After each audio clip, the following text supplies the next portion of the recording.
Hello everyone, I'm Jeff Standley with Standley Handcraft, and today I wanted to talk about an issue that comes up quite a bit when you're working with 6006, and that is sinkholes and how to reduce them or completely remove them. But of course, before we jump into that, my name is Jeff and I make candles and I make videos about how to make candles and grow your business around that. And you can see any of the stuff that I make as far as like candles, ebooks, or anything like that on my website, which is stanleyhandcrafted.com, which I've included a link to in the video description down below, along with all the social media platforms that you can find me on also, anything from the YouTube videos to Instagram, Facebook, and even TikTok. So what we're going to be talking about today is sinkholes and how to completely remove them. And I want to answer a question that comes up quite a bit in the videos. So if you're unfamiliar with paraffin wax or 6006, which is the wax that I use, it's a paraffin wax, which means as it cools down, it shrinks a lot. And if you're making any kind of candles in a vessel like this, which is a little bit wider and a little bit taller, you get a hole, and I'll go ahead and put a picture of it up right here. You get a hole in the middle of the candle, which is a sinkhole. And the reason that happens is because as the wax cools down, it shrinks a little bit. And of course, it's going to shrink in the place that it's going to cool down at the very end, which is the middle of the candle. So around the outside of the edge, the candle cools down, and then the middle is still cooling down, and that's the only place that it can basically shrink or contract. And when it does that, it basically pulls into the sides and it creates a little cavity right in the middle of the candle. And there are ways that you can kind of reduce those and at some points kind of eliminate them completely. Now, if you're working in a little bit smaller of a container like this, something that's a little bit wider, a little bit more shallow, you really don't have to worry about sinkholes with 6006 because it's so wide that the wax kind of shrinks down evenly and you really don't get it. You're gonna notice it a lot more in a vessel like this, something that's a lot taller, a lot more narrow. You're gonna find the sinkholes go right down through the bottom of that. Now, there are, of course, ways to get around sinkholes. One of the most popular ways is for people to put their jars in the oven, heat them up, and that way when your wax is cooling, the jar is hot enough to where it kind of cools down with it. Now, that method I'm not a big fan of. When you pour your wax into a container, it's going to heat up anyways, and you're still going to end up most of the time with sinkholes in the middle of your candles anyways, or little pockets or cavities in the middle of the candle. So to me, taking the extra time to heat up your jars and do everything like that when it's potentially still going to happen just seems like a waste of time to me, so I kind of move right past that one.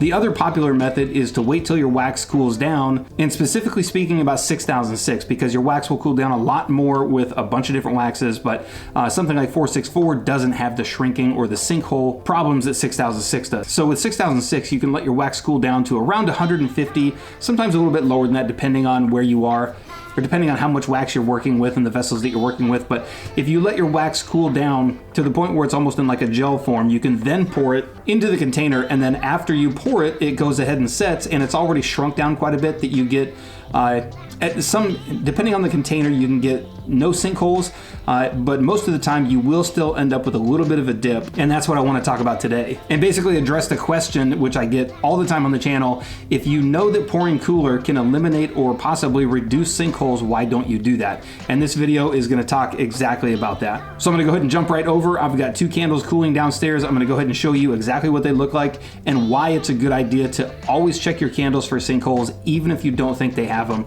And then at the end of the video, we'll talk about it a little bit more. All right, so what I'm doing here, if you look at the top of this one, you can see clearly there's a sinkhole right in the middle of that, just off the wick.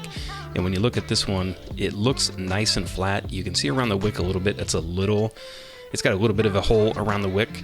And this is what I always watch out for. Anytime you pour it with paraffin, especially 6006, you always want to make sure that you get rid of sinkholes. And this one, as you'll see, once I start heating it up, you can see the top of it start to dip a little bit as I heat it, and then I always grab like a skewer, a chopstick, and this is what I have here is a chopstick, and the point where it's dipping the most, you can see how that chopstick, as soon as I touched the top of it right there, it just fell right in. And I'm going to go ahead and pick this thing up so you guys can see that the cavity that was kind of hidden below the surface is a lot bigger. You can see the hole from the chopstick, but if you look in there, you can see there's a little bit bigger cavity in there, and you always want to test that because even when it looks like there's nothing in there, 6006 is notorious for having sinkholes, and this is exactly why I pour hot as opposed to pouring cooler, is because when you pour hotter, it exposes the sinkholes a lot more, so you can clearly see them on the left side than you can on the right side.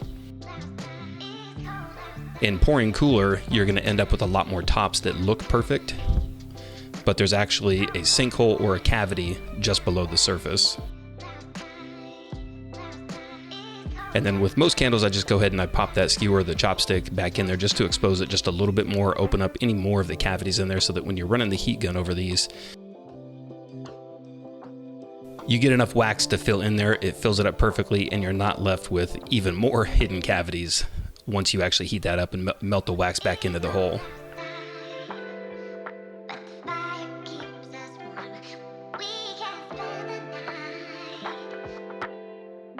Then I just keep going around the edges, hopefully getting the candle in the top as even as possible. And then even after you heat gun once, you're gonna wanna run back over these a second time. Now here's another one that looks completely solid all the way across the top, nice and flat. It's got a little bit of a concave ring around the wick. That's very normal because wax shrinks as it cools. And it dips down, and then I'm gonna go ahead and grab the chopstick, and you can see it just pop right through there. The second I touch the top of that candle, it just fell right through. And then go ahead and heat that thing up, and then every once in a while,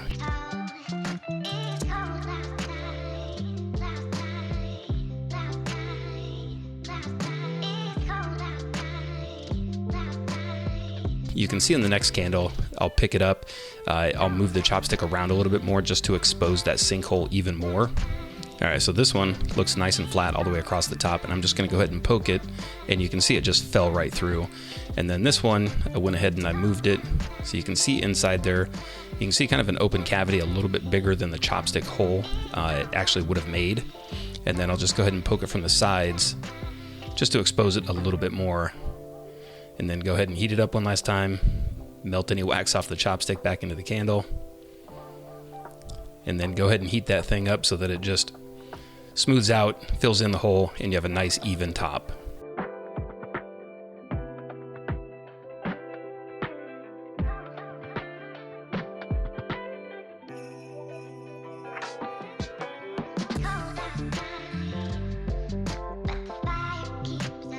All right, so you can see in that video, the candle was completely cool, nothing across the top of it, and this is exactly what I tell people on, and this is the reason I give for just pouring hot and dealing with sinkholes with 6006, because you're almost always gonna have them depending on the container that you're using.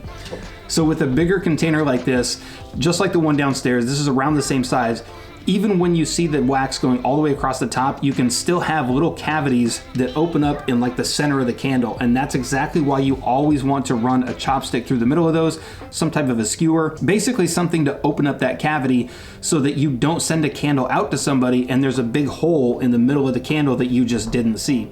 Because what's gonna happen is they're gonna light that candle, it's gonna get down to a certain point, and then that cavity is gonna open up and all the melted wax that's up on top is just gonna shoot down into that cavity and basically leave a very big exposed open hole in there, which exposes more wick, which of course is gonna make the flame on the wick grow even bigger because it's gonna burn all the way down the wick, and then you're gonna have a really big flame in the middle of your candle and basically turn it into a very dangerous candle. So that's probably the biggest reason why I just go ahead and I pour hot, just because it exposes the sinkholes a lot more than if you pour cooler, so that once I get the candle done, the wick's trimmed, everything is hardened up, I know exactly what the sinkhole looks like, I know exactly how to fix it, and I know what it looks like when I run the heat gun over the top of it and it's completely filled in. I hope that cleared things up for a lot of the people that ask me this question, and it's definitely something to continue to look at anytime you use 6006 or any type of a paraffin wax, which is going to shrink a lot more. And of course, if I glossed over anything in this video, or if you'd like to see a little bit more of an explanation into this one, please let me know in the comment section down below. I'll try to go through, update those,